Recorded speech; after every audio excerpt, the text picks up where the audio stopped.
वो basically vectors है। हम किस चीज को वेक्टर बोलते हैं वो सारी चीजें हमें पढ़नी है, ठीक है ना।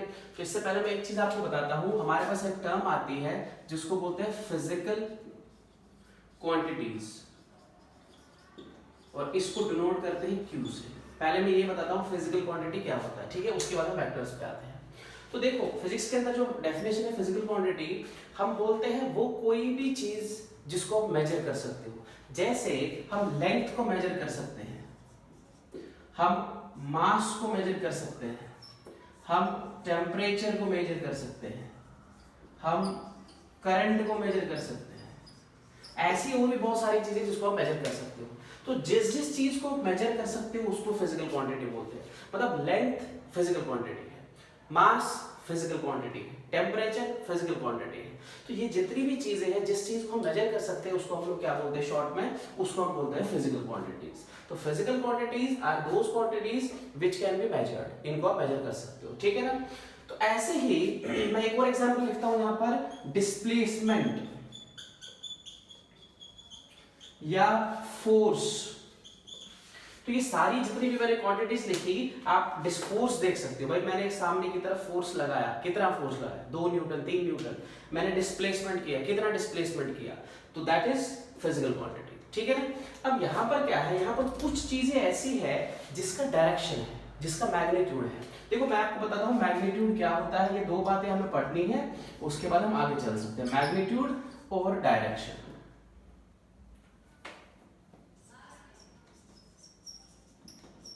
मैग्नीट्यूड एंड डायरेक्शन क्या होता है, देखो मान के चलो मैंने ये बुक को ऊपर उठाया, अब इसके बाद मैंने इससे बड़ी बुक को ऊपर उठाया, तो जो इससे पहले वाली बुक थी, जो लाइट बुक थी, उसका मतलब मास है 200 ग्राम 500 ग्राम। जो हैवी वाली बुक थी उसका मास है 1 kg।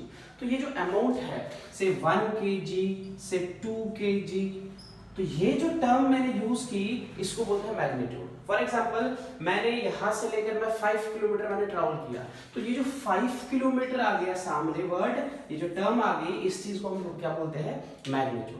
जैसे मान लो अभी टेम्परेचर है से 25 डिग्री सेल्सियस, तो ये जो 25 डिग्री सेल्सियस है, ये 25 डिग्री सेल्सियस क्या है, मैग्नीट्यूड, ठीक है।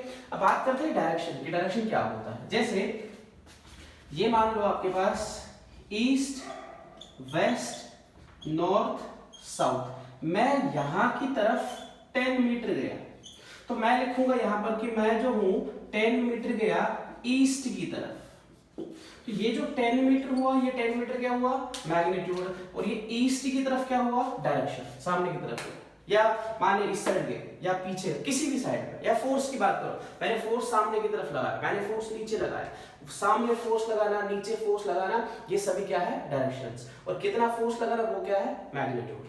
तो हमारे पास यहाँ पर कुछ चीजें हैं जिसमें आप क्या कर सकते हो काम, जिसमें आप देखो कि वहां मैग्नीट्यूड भी होगा और वहां पर डायरेक्शन भी होगा। जैसे मान लो हम मार्केट में चले गए और वहां पर हमने जो है से मान लो फ्रूट लिया, हमने कोई भी फ्रूट लिया वहां से, ठीक है ना, से एप्पल्स लिए, कितने एप्पल लिए, 1 kg। तो वहां पर ये नहीं कहेंगे सामने की तरफ एप्पल 1 kg, पीछे की तरफ 1 kg। 1 kg एप्पल का मतलब 1 kg होता है, कोई डायरेक्शन की जरूरत नहीं है। लेकिन फोर्स की अगर बात करोगे, मैं किसी को कहता हूं कि भाई एक काम कर, इसको फोर्स लगा 5 न्यूटन, तो वो क्या करेगा काम, फोर्स लगाएगा, या तो सामने लगाएगा, या तो नीचे, या तो पीछे, या मेरे से पूछेगा सर कहां की तरफ फोर्स लगाओगे।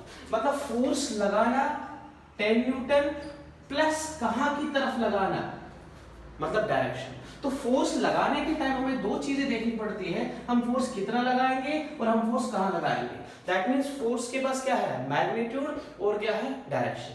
लेकिन अगर मास की बात करते हो, मास में क्या है, डायरेक्शन नहीं है। मास 1 kg 2 kg 3 kg कहां की तरफ नहीं होता मास में, मास खाली होता है कितना, हाउ मच,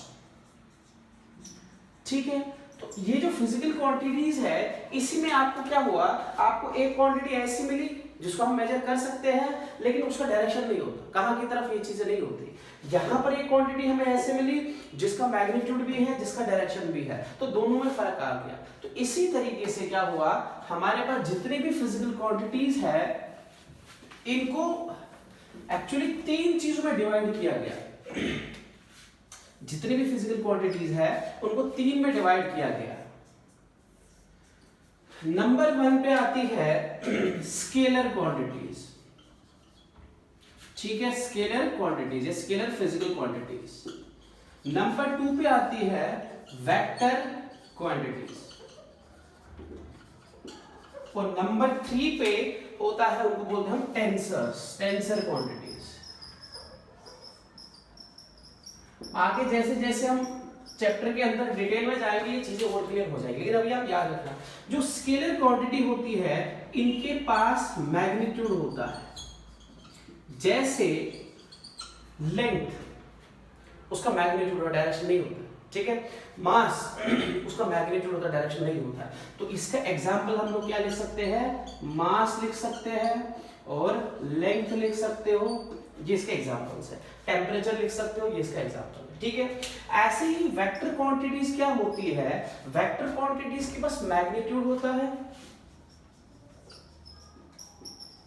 इनके पास डायरेक्शन होता है, और इनको जो ऐड करते हैं, जैसे वेक्टर क्वांटिटीज को ऐड करते हैं या इनको सब्ट्रैक्ट करते हैं, तो इनके अपने लॉज हैं। इसको सिंपल तरीके से ऐड नहीं करते, इसको अपने तरीके से ऐड करते हैं, इसके कुछ अपने लॉज होते हैं। तो ये फॉलो करते हैं या ओबे करते हैं, फॉलोज वेक्टर लॉज। इसको जोड़ने के माइनस करने के अपने ही लॉज होते हैं। तो अगर आपसे पूछा जाएगा व्हाट इज स्केलर क्वांटिटी, हम बोलेंगे scalar quantities are those quantities which have only direction, only magnitude और नो डायरेक्शन, डायरेक्शन नहीं होती इनकी, ठीक है। और इसको ऐड कैसे करते हैं, सिंपल एडिशन करते हैं, 1 + 2 + 3 + सिंपल तरीका, कोई डायरेक्शन की जरूरत नहीं होती इसमें। वेक्टर क्वांटिटीज वो होती है जिसके पास मैग्नीट्यूड होता है, जिसके पास डायरेक्शन होता है, और उसको ऐड करना, उसको सब्ट्रैक्ट करना, उनको उसका जो तरीका है वो अलग होता है, उसको हम बोलते हैं, उसके अपने लॉज होते हैं, उसको वेक्टर लॉज बोलते हैं। तो इसके एग्जांपल मैं बताता हूं। इसके एग्जांपल है हमारे पास से फोर्स, से एक्सेलरेशन, वेलोसिटी, ये कुछ इसके अंदर एग्जांपल्स हैं।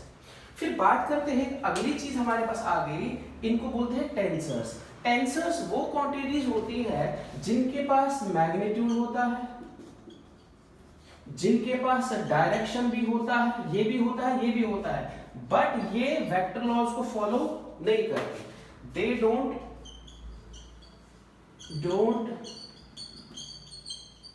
ओबे वेक्टर लॉज, ठीक है ना। इनको ऐड करने का तरीका क्या है, सिंपल तरीका है, ठीक है। तो इसमें एग्जांपल मैं आपको बताता हूं। इसका एग्जांपल है फॉर एग्जांपल करंट, इलेक्ट्रिसिटी। इसका एग्जांपल प्रेशर भी होता है, ठीक है। तो हमारे पास जितनी भी क्वांटिटीज है जिसको हम मेजर कर सकते हैं वो क्या कहलाती है, फिजिकल क्वांटिटीज। फिजिकल क्वांटिटी 3 तरीके की होती है। स्केलर क्वांटिटीज, इनके पास मैग्नीट्यूड होता है, इनके पास डायरेक्शन नहीं होता है, इनको ऐड सब्ट्रैक्ट कैसे करते हैं, सिंपल तरीके से। ऐसे ही दूसरी आती है वेक्टर क्वांटिटीज। वेक्टर क्वांटिटीज वो होती है जिनके पास मैग्नीट्यूड होता है, उनके पास डायरेक्शन होता है, और इसको जब ऐड किया जाता है, सब्ट्रैक्ट किया जाता है, तो इसको सिंपल तरीके से नहीं करते, इसका अपना तरीका होता है, अपना लॉ होता है, जो कि इस चैप्टर के आगे में पढ़ेंगे। तो उसको हम बोलेंगे ये किसको ओबे करती है, किसको फॉलो करती है, वेक्टर लॉज को।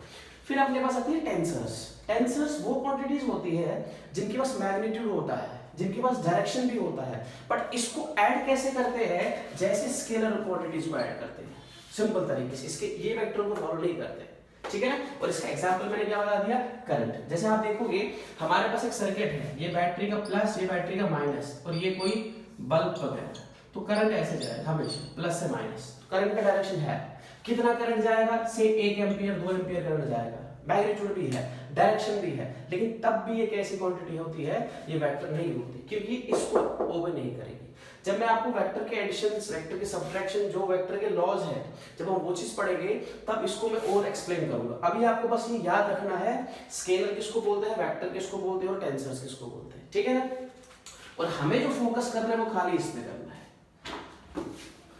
इसके बाद हमारे पास, क्योंकि हमें वेक्टर्स पे ही फोकस करना है, तो इसी तरीके से मैं थोड़ा सा वेक्टर्स के बारे में ही बताता हूं। तो देखो मैं यहां पर लिखता हूं वेक्टर्स, ठीक है। हमने देखा what are vectors, what are vector quantities. These are those quantities which have magnitude, they have direction. Most important क्या है, दे ओबे वेक्टर लॉज। वो किस लॉ को ओबे करती है, वेक्टर लॉ को, ठीक है। अब देखो वेक्टर के अंदर सबसे पहले आता है रिप्रेजेंटेशन। रिप्रेजेंटेशन प्रेजेंटेशन,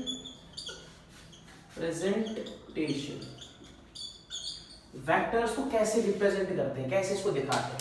जैसे मैं मान के चलो मैंने ऐसे लिखा ए वेक्टर 10 मीटर ईस्ट है। ये जो टर्म मैंने यूज की, ए ऊपर मैंने एक लाइन खींची, ऊपर मैंने ऐसे एरो बना दिया।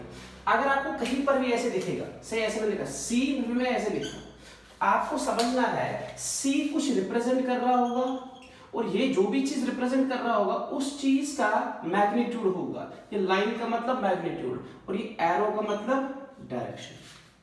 तो सी एक वेक्टर क्वांटिटी है। मान लो मैंने कहा डी ऐसे लिखा, इसके आगे भी मैंने कुछ नहीं लिखा। आप इसको बिना ये देखे आप ये चीज समझ जाओगे, ये जो क्वांटिटी है इसके पास मैग्नीट्यूड भी है, इसके पास डायरेक्शन भी है।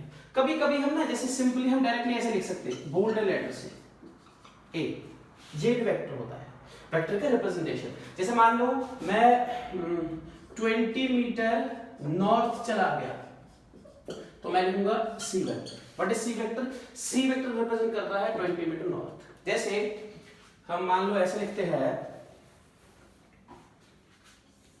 ये है ईस्ट, ये है वेस्ट, ये है नॉर्थ, ये है साउथ, ये और ठीक है। एक इंसान से यहां की तरफ गया, साउथ की तरफ गया 10 मीटर, पहुंच गए यहां, तो मैं इसका नाम रखता हूं ओ, इसका नाम रखता हूं से ए। ओ से ए ये एक वेक्टर है, ओ से क्या है वेक्टर, जो क्या है कितना है वो 10 मीटर साउथ। ये जो मैंने आपको बना दिया ऊपर एरो, फिर ये चीज बना दी लाइन और एरो बना दिया, तो इसका मतलब ये चीज क्या है वेक्टर क्वांटिटी। आप उसको याद रखना, ठीक है ना। तो वेक्टर्स को रिप्रेजेंट कैसे करते हैं, रिप्रेजेंट को दिखाने का तरीका क्या है हमारे पास सिंपल सा है। हम बोल्ड लेटर यूज कर सकते हैं, ऐसे बोल्ड लेटर यूज करो, या आप स्मॉल लेटर यूज करो, ऊपर एरो बनाओ, या तो कैपिटल लेटर यूज करो, ये एरो बना दो।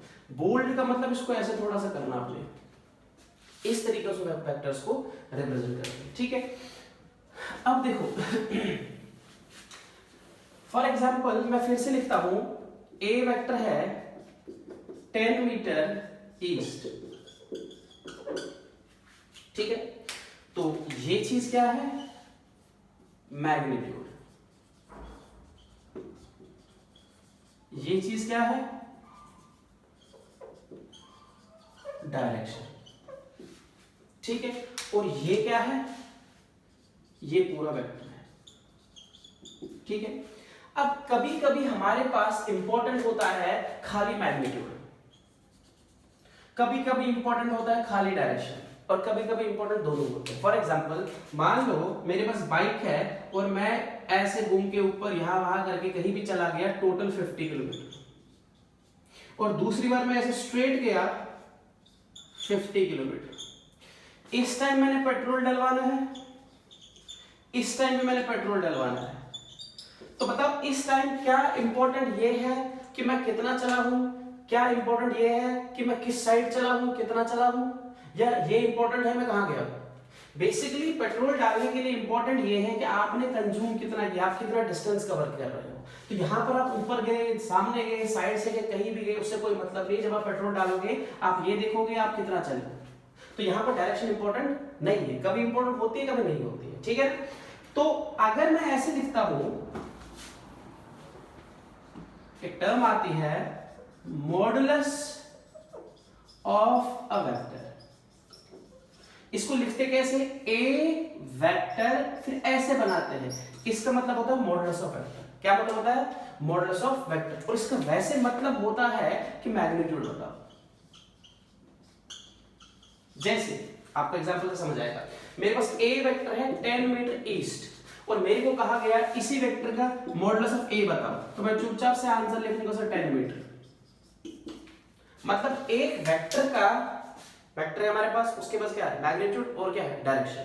तो मेरे को कहा गया मॉडुलस ऑफ ए बताओ, दैट मींस मेरे को कहा गया मैग्नीट्यूड बताओ। जैसे मान लो मैं कहता हूं मैंने फोर्स अप्लाई किया 20 न्यूटन से साउथ की तरफ मैंने 20 न्यूटन फोर्स अप्लाई किया, और मेरे को कहा गया बता मॉडुलस ऑफ फोर्स। आपके दिमाग में फटाफट आना चाहिए, मतलब मॉडुलस ऑफ फोर्स का मतलब क्या होता है, मेरे को क्या बताना है, मेरे को बताना है 20 न्यूटन। तो मॉडुलस ऑफ ए वेक्टर दिखाते कैसे हैं, वेक्टर को साइड से ये चीज बनाते हैं और इसका मतलब होता है मैग्नीट्यूड बताओ। आई बात समझ? अभी तक हमने लिखा वेक्टर क्या होता है और हमने लिखा वेक्टर रिप्रेजेंटेशन और हमने लिखा मॉडुलस ऑफ अ वेक्टर। ये तीन चीजें मैंने आपको अभी तक बता दी, ठीक है ना। नेक्स्ट जो टर्म हमारे पास आती है इसमें वेक्टर्स में, ये और भी इंपॉर्टेंट है वो है यूनिट वेक्टर। ठीक है, क्या क्या मैंने कहा अभी, वेक्टर क्या होता है, ठीक है, वेक्टर को कैसे रिप्रेजेंट करते हैं, बोल्ड लेटर से या लेटर से ऊपर एरो है। मॉडुलस ऑफ वेक्टर क्या है, वेक्टर जो भी है उसका मैग्नीट्यूड पार्ट हमें बता दो, दैट्स मॉडुलस ऑफ वेक्टर। और नेक्स्ट मैं क्या कह रहा हूं आपको, यूनिट वेक्टर। देखो मैंने फिर वही लिखा, A vector equals to 10 meter east. आप अभी के लिए समझ जाओ, magnitude direction of vector, unit direction of vector, unit direction of vector is modulus of unit vector. इसको रिप्रेजेंट कैसे करते हैं, यूनिट वेक्टर को रिप्रेजेंट करते हैं ए, फिर ऐसे बनाते हैं, इसको पढ़ते हैं ए कैप या कभी कभी ए हैट। जैसे मैं इसमें आपसे पूछता हूं, बताओ ए कैप, आप कहोगे सर ईस्ट।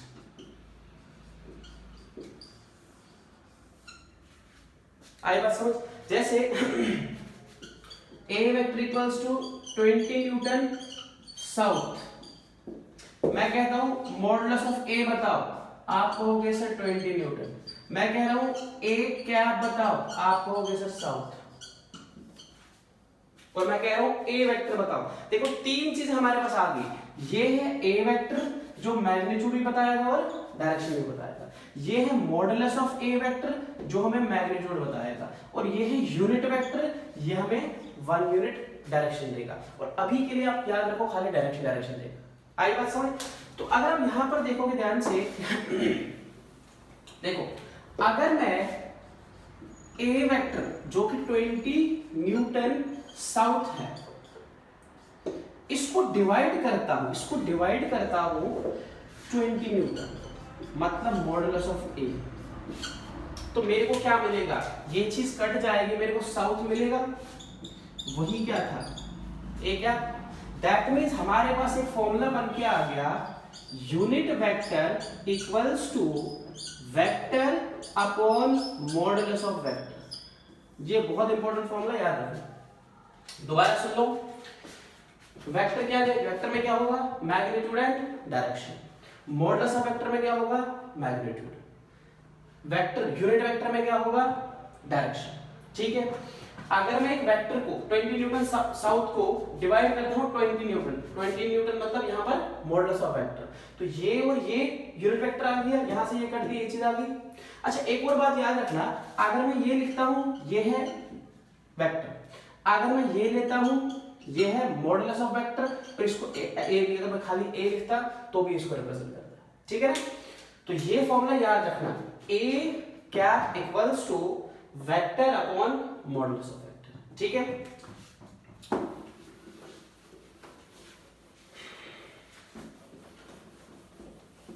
अब देखो हमारे पास ना, अगर हम जैसे हम स्टार्टिंग में बिल्कुल जब हम छोटे होते हैं, छोटी क्लास में होते हैं, हमारे पास एक्स एक्सिस होती है और माइनस एक्सिस होती है, ये ओरिजिन होता है। आगे की तरफ जाने को हम प्लस बोलते हैं, पीछे की तरफ आने को हम माइनस बोलते हैं। मैं आगे जा रहा हूं +2, मैं पीछे जा रहा हूं -2 -3, ठीक है। फिर हम जब थोड़े और बड़े हो जाते हैं, फिर हम लोग क्या कर सकते हैं, हम आगे पीछे की साइड में इधर भी जा सकते हैं और यहां भी जा सकते हैं, तो फिर हमारे पास y भी आता है, y और -2। फिर और जब बड़े होते हैं तो हम ऐसे भी जा सकते हैं, मतलब आगे भी गए हैं, इधर भी गए हैं और ऊपर भी गए हैं। तो इस केस में हमारे पास क्या आएगा, इस केस में हमारे पास आएगा एक तो x एक्सिस, एक तो y एक्सिस, एक तो z एक्सिस, ये ऑरिजिन है, ठीक है। जैसे ईस्ट वेस्ट नॉर्थ साउथ होता है, वैसे ही अगर कोई इंसान आगे की तरफ जाएगा एक्स एक्सिस की तरफ, तो उसको बताते हैं आई कैप से। ये बेसिकली क्या है, unit vector along x axis. मतलब मान के चलो मैंने को कहा 3 आई कैप, क्या कहा 3 आई कैप, मतलब आपको 1 2 3 यहां पर हो गया। आई कैप मीन्स कहां जाना, एक्स एक्सिस की तरफ। 3 आई कैप ये आपको बताएगा डायरेक्शन एक्स एक्सिस की तरफ, और 3 बताएगा मैग्नीट्यूड। ऐसे ही जो यहां की तरफ डायरेक्शन बताएगा उसको जे कैप बोलते हैं, और ये क्या है, unit vector along y axis. Clear है बात। ऐसे ही ये जो यहां डायरेक्शन दिखाएगा वो हमारे पास होता है के कैप, और ये हमें क्या देगा, वही unit vector along Z axis, ठीक है। तो यहां पर वो ईस्ट वेस्ट नॉर्थ साउथ भूल जाओ। अब आपके पास जैसे ये रूम है, एक्स एक्सिस वाई एक्सिस और जेड एक्सिस, ठीक है। तो कोई आगे जा रहा है 3 यूनिट 4 यूनिट 5 यूनिट, आप ईस्ट वेस्ट से नहीं कहोगे इससे आगे जाना पीछे नहीं, आप अगर वो आगे जा रहा है तो आप कहोगे जितना भी वो जाएगा 3 यूनिट 4 यूनिट 5 यूनिट 5 यूनिट आई कैप। अगर वो ऊपर की तरफ जा रहा है तो आप कैसे बताओगे, जे कैप से। अगर वो खाली इस साइड जा रहा है तो कैसे बताओगे, के कैप से। एक और बात याद रखना, ये तो हो गया आई कैप, अगर इसके जस्ट अपोजिट वो जाता उसको माइनस आई कैप बोलते हैं, मतलब plus x minus x. Plus x कैसे रिप्रेजेंट करता है, डायरेक्शन दिखाता है आई कैप से, और माइनस एक्स कैसे, माइनस आई कैप से। ऐसे ही ये आपके पास है जे कैप, तो इसके नीचे कितना होगा, माइनस जे कैप। ऐसे ही ये आपके पास है के कैप, और इसके पीछे कितना होगा, माइनस के कैप। ये उतने ज्यादा आपको यूज नहीं होंगे, बट ये सारी चीजें पता होनी चाहिए, ठीक है ना। तो what is I cap, what is J cap, what is के कैप। आई जे के ये तीनों है यूनिट वेक्टर्स, ये तीनों है यूनिट वेक्टर्स, मतलब ये डायरेक्शन बताएगा, ये डायरेक्शन बताएगा, ये डायरेक्शन बताएगा। ये कहां डायरेक्शन बताएगा, आई की तरफ एक्स एक्सिस की तरफ। ये कहां बताएगा, वाई की तरफ। ये कहां पर बताएगा, जेड की तरफ। आई जे के या एक्स वाई जेड। जैसे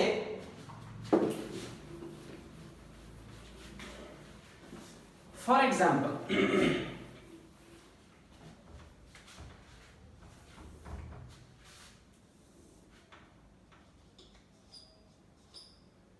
ये ओरिजिन है 0,0 और ये आपका एक्स एक्सिस है।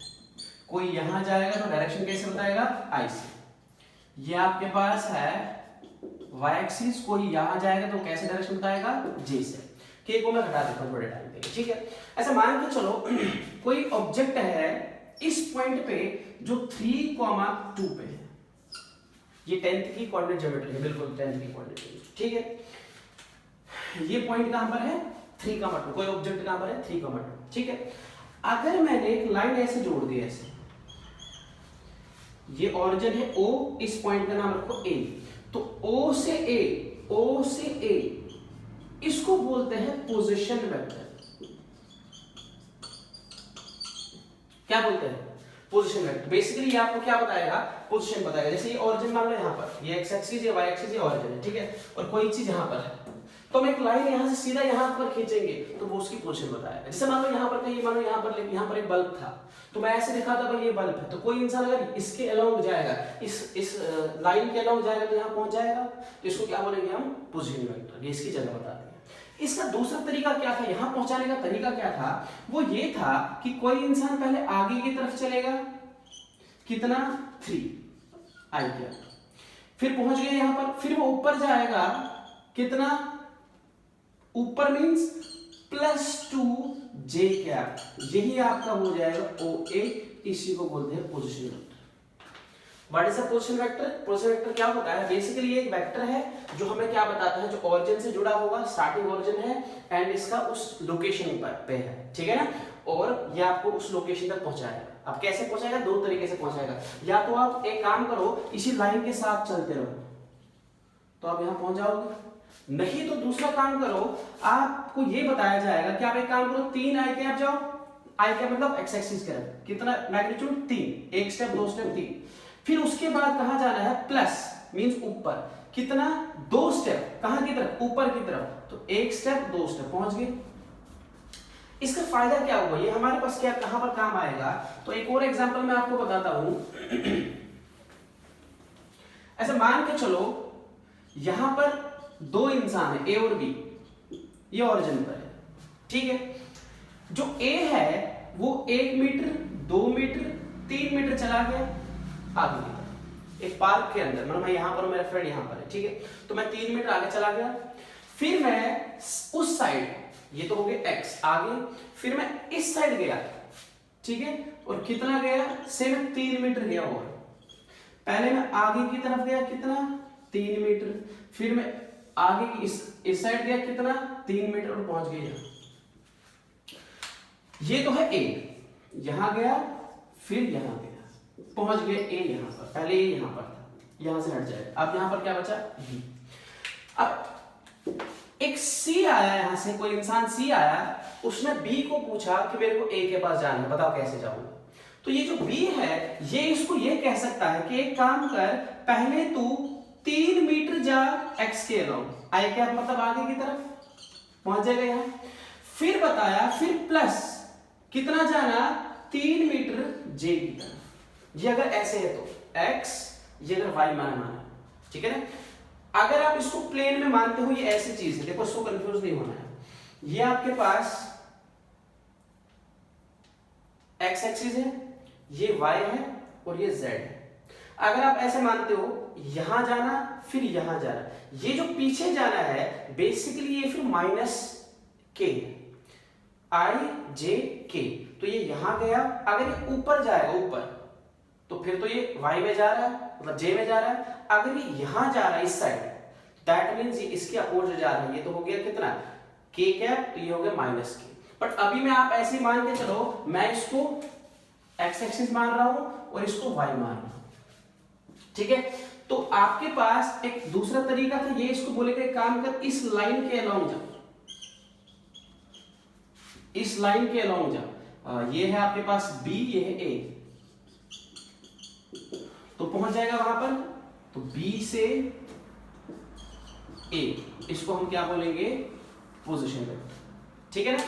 तो एक क्वेश्चन मैं आपको देता हूं, ऐसे मान के चलो आपके पास write position vector of following, पहला 2 1, दूसरा 0 2, तीसरा 2 1 2,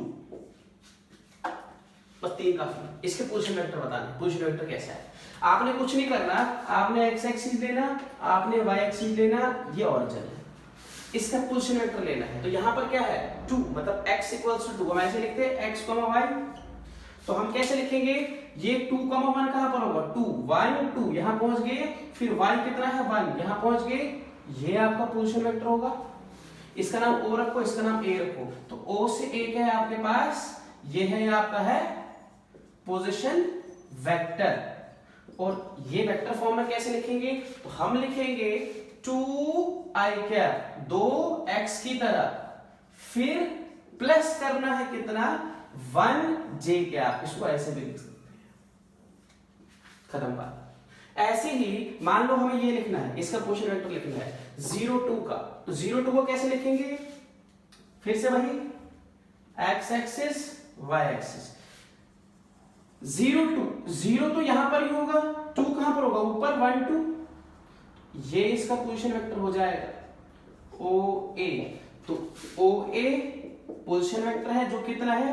0i कैप, 0i कैप मतलब x की तरफ जाना ही नहीं, वहां रहना, प्लस 2j कैप, ये इसका पोजीशन वेक्टर, ठीक है ना। ऐसे ही ये वाला आप देखो, इसमें x भी है, y भी है और z भी है, तो हम कैसे बनाएंगे ऐसे, x भी, y भी और z भी। तो इसमें कैसे दिखाएंगे, 2 आगे 2i कैप, फिर एक ऊपर +1j कैप प्लस फिर z में, मतलब ये हवा में बन जाएगा, ये 3D फिगर है, तो +2k कैप, ये इसका क्या होगा, पोजीशन वेक्टर।